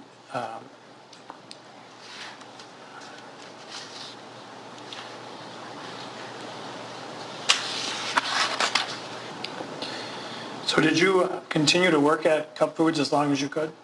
No. Why not? I didn't feel safe. I have no further questions, Your Honor. I'm not trying to win. I'll get on the ground, anything. I get in the car. He know it. He know it to me, officer. Y'all hear me? Don't do me like that, man. Get in the car. Okay, can I talk to you, please? Yes, you get in this car. We can talk. I am claustrophobic. I'm hearing you, but you're not working with me. God, I'm claustrophobic. Get in the car. Get in the car. Get me in the front. Please. No, you're not getting in the front. I'm claustrophobic, officer. Get in the car. Okay, man, okay? I'm not a bad guy, man. Get in the car. I'm not a bad guy. Man. Open my door. Please, officer. Please. Sit. Please. Take a seat. Please, man. Please. No, take a seat. I can't choke. I can't breathe, officer. Please. Please. Fine. My wrist. My wrist, man. My wrist, man, please. I can't. And I'm on the ground. I'm on the ground. I'm on the ground, yo. I'm on the ground. Come on. I'm going down. I'm going down. I'm going down. Get in the squad. I'm going down. I'm going down. I'm not going to lose you. Bro, you look down a heart attack, dude. Right? Get in the car. I know I can't breathe. Get in the car. Oxygen. I can't go, man. I can't breathe. Take a seat. Please, man. Please listen to me. Is he going to jail? He's under arrest right now for forgery. I'll tell you. Can we figure out what's going on? For what? Take him out. For what? Thank you. Thank you. Thank you. Get him down on the ground. Yeah, on the ground. On the ground. My God. Right. You got your restraint. Hobbled. Can't breathe. Okay. Can't breathe. Grab that. Once we get him. Jesus Christ. I can't breathe. I can't breathe. Thank you. I can't breathe. Stop moving. Mama. Yeah, Mama. it's in the, Mama. one of the front pouches. Mama. On my right side bag. Mama.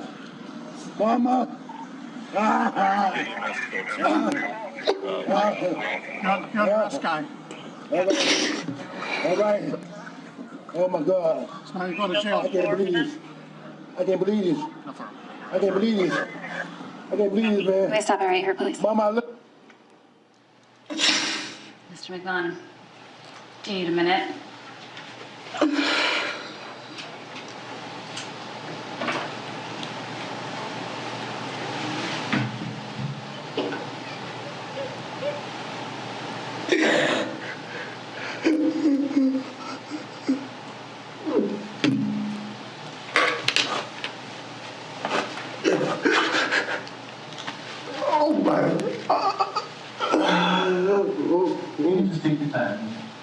when you're ready.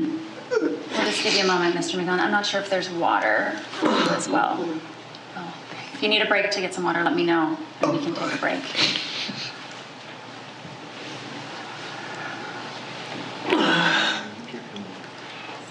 May I approach, Your Honor? You may.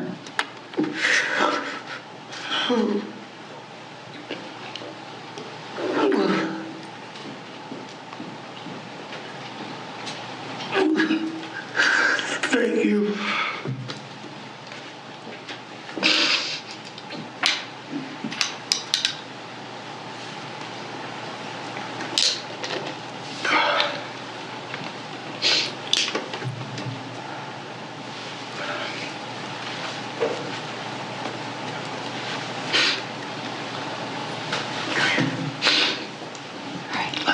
You okay?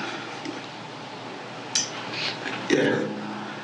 I know that this is difficult. Can you just explain sort of what you're feeling in this moment? I feel helpless. I don't have a mama either. I understand him. My mom died June 25th. Scott, how does that testimony play to a jury? Well, it's very emotional testimony for one thing. They took a break right after that. Okay, so the jury is going to be just as emotional as he is. He lost his mother. George Floyd didn't have a mother. And this witness and the other witnesses keep talking about how helpless they felt. And it's true. When the police are there and they got the guy down and you had a paramedic there, they couldn't help but they could see the life force leaving his body. And so his testimony is very powerful. But this case has a lot of different aspects to it. It's going to take like up to 30 days. So this is just one. The prosecutors have to keep that emotional level there for the next 20 or 30 days. We'll see. The real issue, though, with this witness is, could he finish and tell his story? The video tells part of it. What the video also shows with the police and this gentleman here is they just know discretion. They didn't care, and they didn't know how to deal with someone in mental or drug crisis, which is the biggest problem with the police force. There's just nothing there other than arrest and take them. They should have put him in the car and, despite his protest, just took him to the hospital, but they didn't care about it. So good testimony for the prosecution, but he told his story. But can that level of emotional connection with the jury, can they maintain it on a daily basis or weekly basis or through the end of the trial? They're going to try, no matter what, to do just that. Robert? Well, you know, it looks good for the prosecution currently, but I've learned not to judge cases at halftime, particularly in the first exactly. quarter. No. We're not saying guilt or innocence. I'm just simply saying, what is it looking like from your perspective? How does that play to a jury right now? Not whether he's going to be guilty. It plays well to a jury right now, but also there are portions of that I can see the defense will be using in their direct presentment of the facts. They will argue that they tried to peacefully put Mr. Floyd in the backseat of the car, that he resisted, that he pushed back, that they were simply trying to restrain him at the time, that they called for paramedics, that they followed the protocols as were taught to them as required by the department, and that despite the death being tragic, there was no criminality involved. If anything, there was recklessness involved. I think that's what will be their argument. And one of the issues that the prosecution is going to have to establish is the prong of intent, because people keep asking for a first-degree murder charge or conviction in this case. Well, the prosecution has to prove that there was an intent on the part of Officer Chauvin to kill Mr. Floyd, and they haven't presented evidence that would indicate that. And the defense is going to argue that this was just all a horrible accident because of Mr. Floyd's drug addiction, because of Mr. Floyd's alcohol consumption, because of Mr. Floyd's physical condition, and that it's not their fault because he resisted. That's going to be their defense. So I'm going to be looking for the prosecution pushing forward and pushing evidence that will show what the intent was and how they can establish that in this case. So those are things that I'm looking out for. All right, folks. Let's. Yeah, you know, Roland, if I may, real quick, one other thing. The police are going to always argue one way, shape, or form. I didn't go there to kill George Floyd. I went there to arrest him. He died as a result of him stealing and resisting, but I didn't kill him. In the end, that's kind of going to be what the defense is going to be in a big way. And with the expert, they're going to argue that in closing. It's going to be a tough case to get a conviction here. All right, folks, let's go to Texas, where former Williamson County, Texas Sheriff's deputies James Johnson and Zachary Camden were both charged with second-degree manslaughter on Monday, according to Travis County District Attorney Jose Garza. They were booked into a Travis County jail on Tuesday and released on a $150,000 bond, each within an hour. The two former Texas Sheriff's deputies were arrested Tuesday on manslaughter charges in the 2019 death of a man whom they shocked with stun guns after a police chase that was filmed by real-time police on the TV series Live PD. The deputies chased Javier Ambler for 22 minutes after trying to pull him over for allegedly failing to dim his headlights to oncoming traffic. Ambler, a former postal worker, died after deputies repeatedly used stun guns on him, despite his pleas that he was sick and couldn't breathe. The stop in suburban Austin was caught on camera by Live PD, which was canceled by the A&E network in June. This was shocking to lots of people. We're going to keep showing this video. This was shocking to lots of people, Robert, because the fact that the people that Live PD held onto and later destroyed the tapes. This is body camera footage right here. Again, so this is one of those things where people often will say, hey, don't use stun guns, things like that. But you heard him actually say, Robert, in the video, I have congestive heart failure. And he's yelling it. Mm-hmm. You're absolutely right. I think part of what we have to understand when we start talking about less than lethal weapons, things such as tasers, things such as beanbags, rubber bullets, officers often are far more liberal in the use of those than they would be with deadly weapons because they consider them to be less than lethal, or they consider them to be a lesser level of accountability when discharging them. We saw the two students in Atlanta who were held up in a similar way. We've seen officers use tasers in a non-life-threatening situations, even though they're only supposed to be deployed in those such situations. So it's going to be a question of exactly what evidence they can bring to bear in order to show that there was extreme recklessness, at least in the actions of the officers, and not simply within the line of duty. But we have to retrain the way that officers interact with the communities and to see the humanity in the people they are arresting. If you listen to police radio chatter, if you get discovery packets like me and Scott get from time to time in police cases, the way that they talk about individuals is the way you will talk about an animal, the way you will talk about something that needs to be contained, something in a zoo, not a fellow human being. And as long as you consider them that way, that is how you tase a man with congestive heart failure to death. That is how you put your knee on somebody's neck, because you have dehumanized them in your mind to the point that you really believe you're that thin blue line between civilization and chaos, and anything you do in pursuit of that is necessary. Exactly. And if you feel that way and you're a police officer, then you're not going to believe me if you're trying to arrest me and I'm telling you I got congestive heart failure or that I can't breathe. That's why. They don't believe them because they don't think they're human, and they just think they're the scum of the earth, and let's just put them in jail with the rest of the mopes and dogs and perps and whatever other short name they use for people that they arrest. These are human beings, and because they made a mistake or even committed a crime or are bad actors, they're still human beings, and your job is to transport them and arrest them. Your job is not to kill them, period. And it never stops being about that. All right, folks. Hold tight 1 second. Got to go to a quick break. When we come back, our tech talk and digital footprint, real important. A lot of people really ignore how much stuff they put on social media. You realize your whole life is out there? Even your cell phone numbers, your home address, photos, where you live. We'll talk about that next on Roland Martin Unfiltered.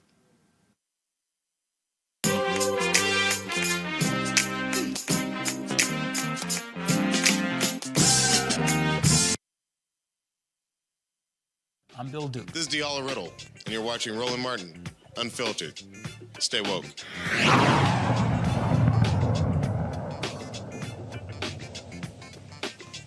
All right, folks, technical difficulty right there. We'll work on that. Do you know what your digital... First of all, y'all should be playing the tech talk, but I guess we can't play that, the stinger. So why didn't we play it?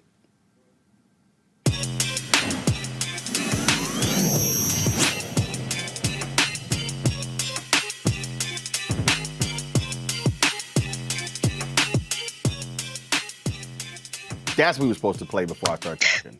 Do you know what your digital footprint says about you? Social media searches are used all the time by schools, the police, employers, and others to determine who they want on their team. For today's tech segment, we're chatting with Stephanie Humphrey, author of Don't Let Your Digital Footprint Kick You in the Butt. Stephanie, glad to have you on Roland Martin Unfiltered. Absolutely. Hope all is well with you. Here's what's interesting. We just dealt with Alexi McCammon. Losing her job as the editor-in-chief of Teen Vogue due to some comments she posted on social media when she was 17 years old. Then the social media persons for Teen Vogue, who was one of the voices saying she should be fired, they reveal her N-word usage. No word on whether Teen Vogue has let her go. We've seen other examples of that, things that pro athletes have said when they were in high school as well. But not just that. The amount of information, I think people would be completely overwhelmed, the amount of information that's literally available, that people can actually go to some of these search engines or some of these services you pay for, and it literally will show you not just Robert or Scott, but their children, their relatives, their addresses and phone numbers, other people who are connected to you. That's how crazy this is. It is. It goes way deeper. And thank you so much for having me, Roland. It goes way deeper than any of us ever imagined. When you just think about how many platforms you're attached to that are connected to the internet. And we're not even just talking about Facebook and Twitter and Instagram. We're talking about Twitch and YouTube and Netflix and your Apple Watch and your Fitbit and that Nest thermometer in your home and that Alexa and everything else that you use that is connected to the internet is establishing a digital footprint for you that is searchable and recoverable. All of that data can be mined in some way. And not only that, I mean, I don't even think people realize, just the other day I went to the cleaners and they said, "What's your phone number?" And I'm sitting there like, why? And again, though, what happens is we just do it naturally. You now go to grocery stores, and in order for you to get the discount, you got to put your phone number in, or you scan your card, which actually has has your information on there as well.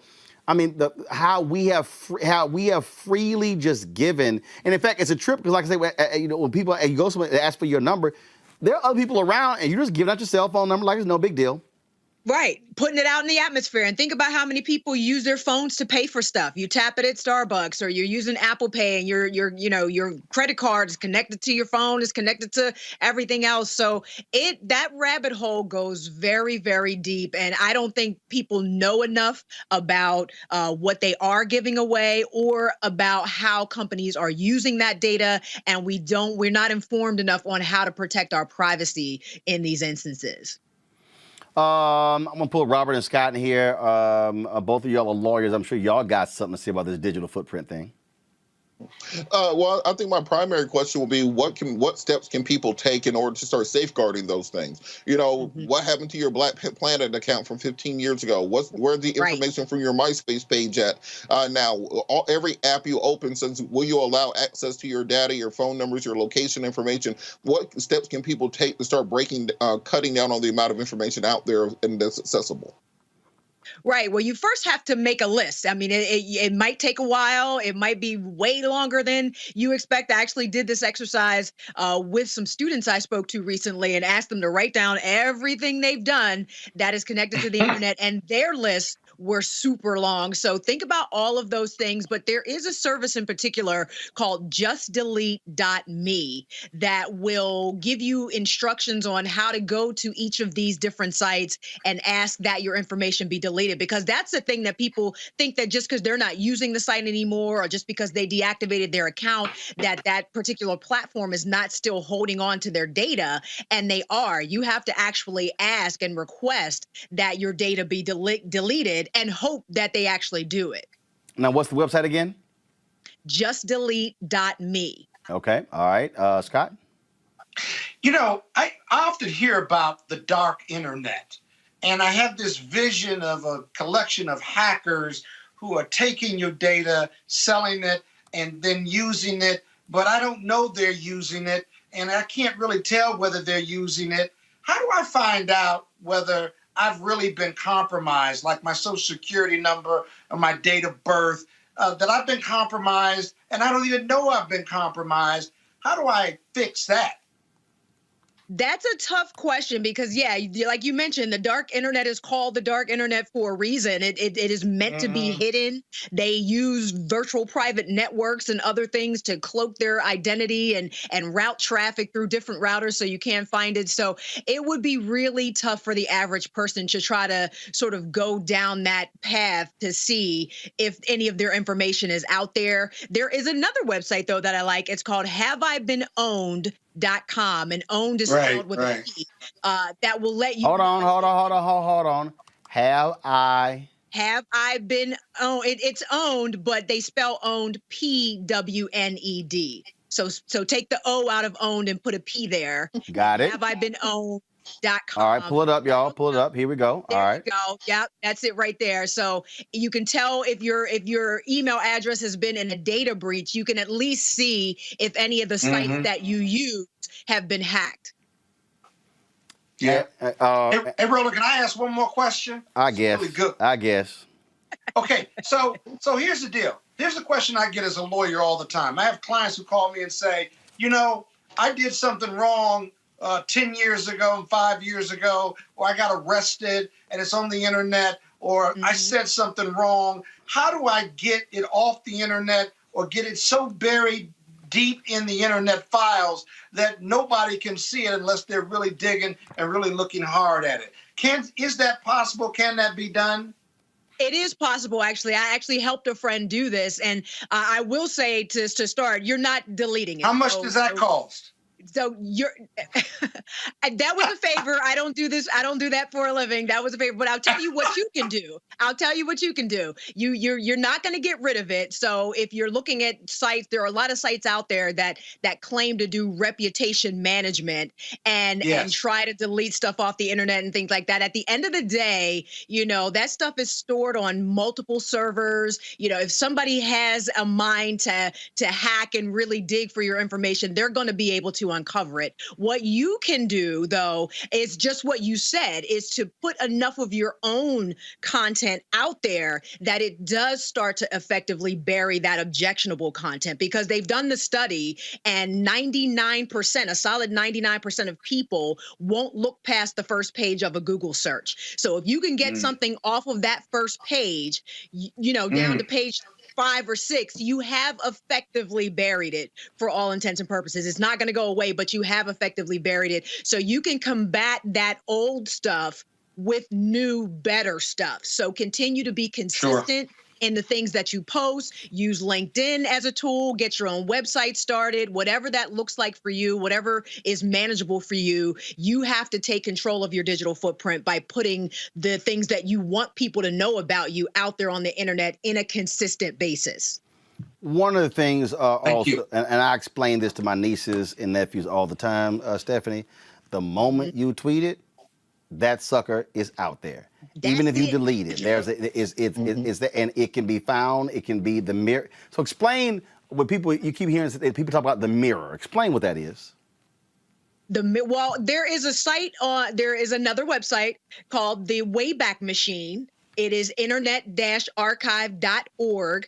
That is a website that saves websites. There are more than 500 billion websites on this site. So you can literally go to this website, just Google the Wayback Machine, and you can put in any URL that wasn't private, and it'll show you, there you go. Thank you very much. You put in any URL in that little box at the top, and it'll show you at different points in time for years what you had posted at that moment. So, you know, this is just the one quick and dirty, easy way to find your old data. But again, anybody with a little bit of hacking skill can search and recover pretty much anything on the web. And you see all those little lines on the dates correspond to what blackamericaweb.com looked like at that moment. So what posts were on there, you know, what people were commenting, like all that different stuff. You have basically an internet record of your online activity saved on this website. And Roland, can I ask one last question?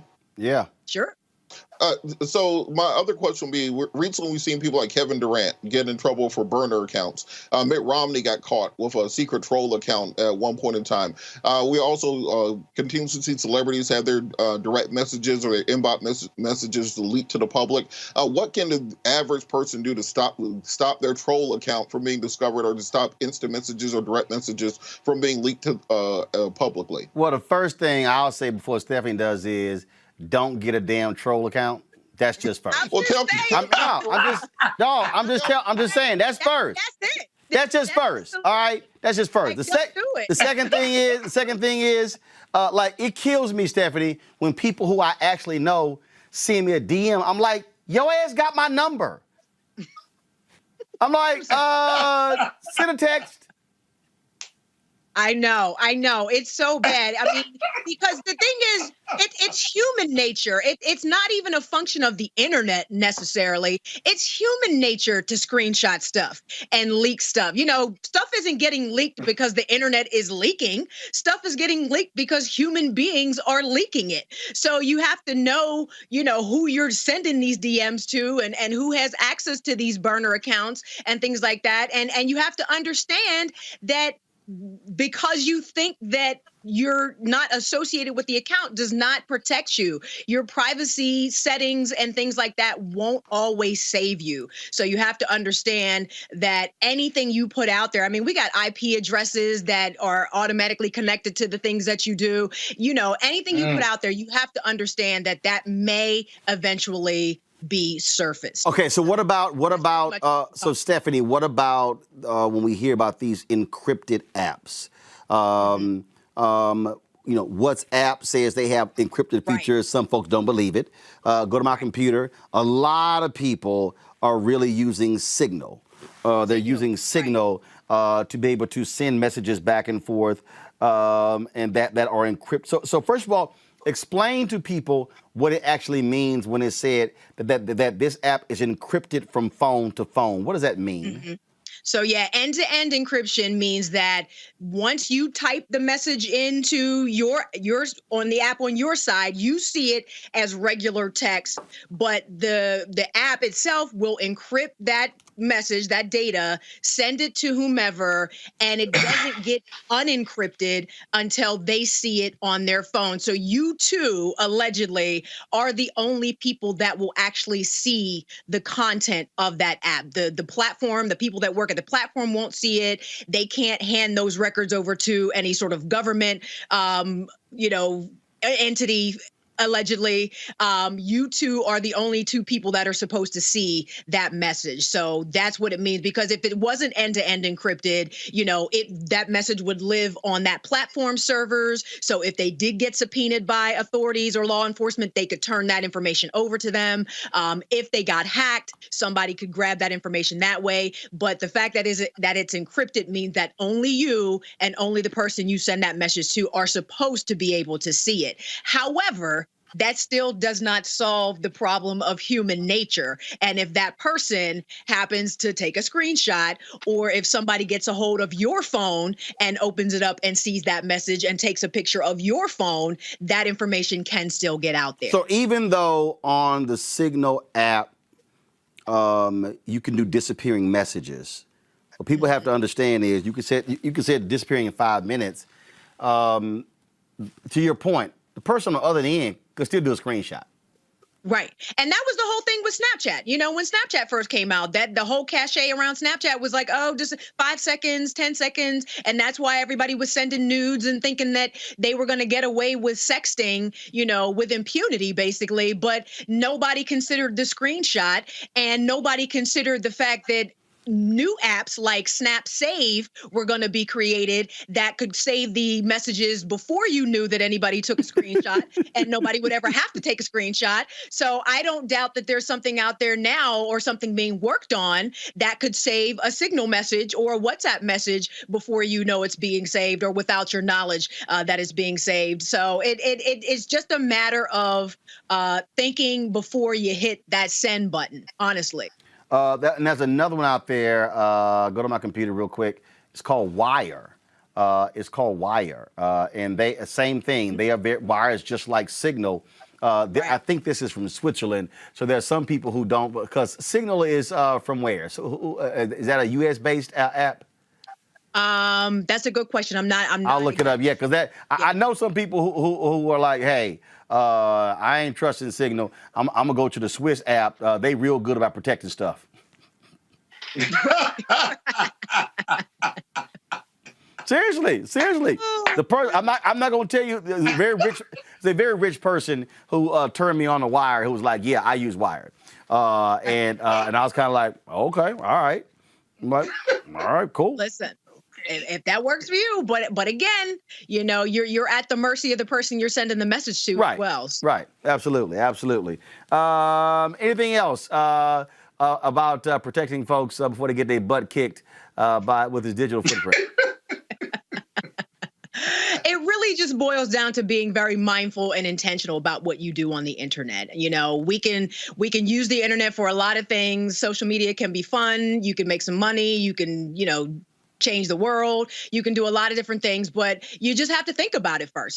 Take those few moments to ask yourself, is this something that needs to be out there? Is it kind? Is it going to hurt somebody else? Is there potential for these words to do damage? Because they can. So the mindfulness and the intentionality is really what we all have to get back to. Well, I get a kick out of when people tell me, you call me a dumbass. That's public. And I'm going, yes, it was meant to be That was public. the point. That was the point.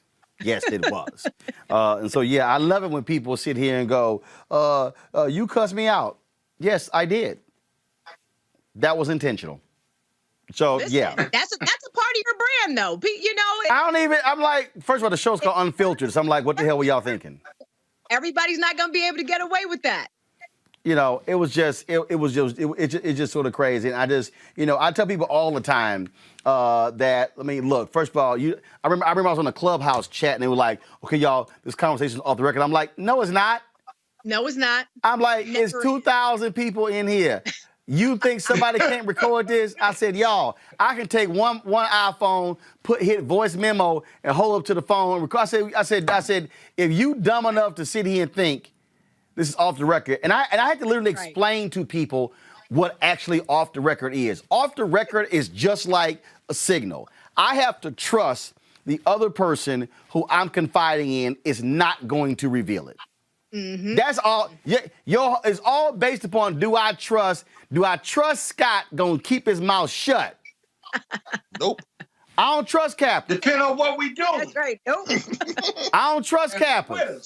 See, right there, I draw a line at Kappas. I don't trust Kappas. Kappas are going to sue you one day. I was just in a meeting with them, and your name came up.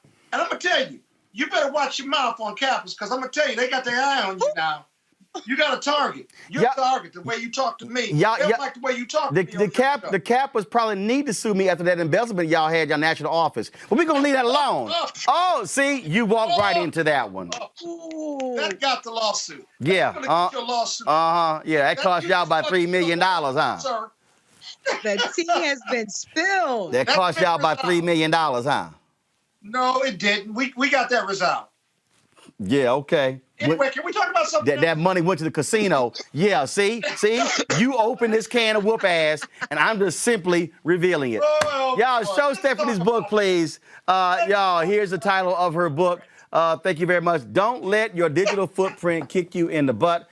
A lesson in what not to do on the internet to build your personal brand online by Stephanie Humphrey. Stephanie, where can people get it? Amazon. Go to Amazon, do that. So, folks, I appreciate it. Stephanie, thank you so very much. Thank you for having me. Take care. All right, have a good one. All right, folks, that is it. Let me thank Robert, Scott, Monique for joining us today's show. If y'all want to support what we do here, Roland Martin Unfiltered, please do so by joining our Bring the Funk fan club. Our goal is to get 20,000 of our fans to contribute at least $50 each over the course of a year, $4.19 a month, 13 cents a day. If you can't give that, that's fine. You give less. We have people who've done that. You give more, that'd be great as well. And so please do so by Cash App, $RM Unfiltered, PayPal.me/R Martin Unfiltered, Venmo.com/RM Unfiltered, Zelle at RolandSMartin.com. All right, folks, I'm going to see y'all guys tomorrow right here on Roland Martin Unfiltered. Thank you so very much. Have a great one.